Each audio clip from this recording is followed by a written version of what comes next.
Bienvenue à notre second segment cette semaine de la lettre du Nord. Dans ce second segment, nous allons jeter un regard sur le transport ferroviaire.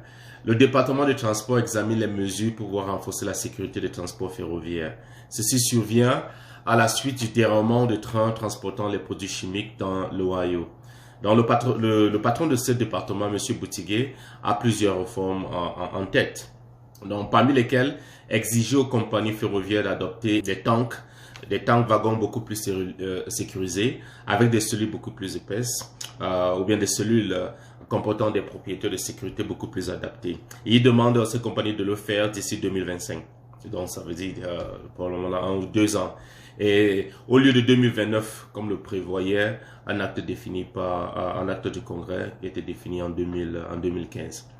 En 2021, d'après les experts, 57% des tanks wagons portant des liquides flammables remplissaient les standards de sécurité requis. Ça, c'est largement au-dessus des 9% en 2016. Donc, le patron des transports ici appelle l'industrie et encourage les intervenants dans cette industrie à dénoncer les organisations, les individus qui s'engagent dans des activités illicites de non-respect des standards de sécurité. Il invite également l'industrie à déployer de nouvelles technologies pour pouvoir complémenter le travail des inspecteurs humains. Mais il y a lieu de se poser la question de savoir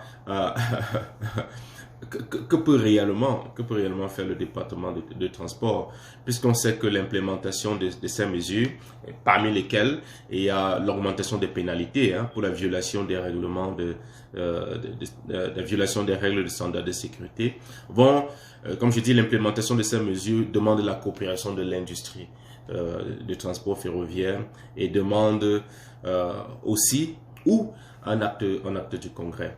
Donc voilà, donc tous ces efforts pour pouvoir renforcer la sécurité ferroviaire vont, comme d'habitude, se heurter à des contestations judiciaires et partisanes probablement. Donc, mais cela dit, revenons ici à l'accident.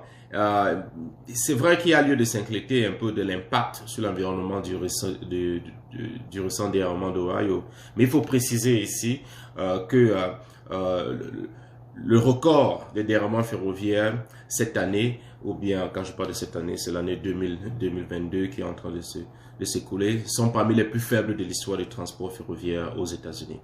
Donc voilà, en ce qui concerne le transport ferroviaire. Je vous remercie, je reviens dans un prochain segment, on va parler de l'industrie des drones. Bien, à tout à l'heure, merci.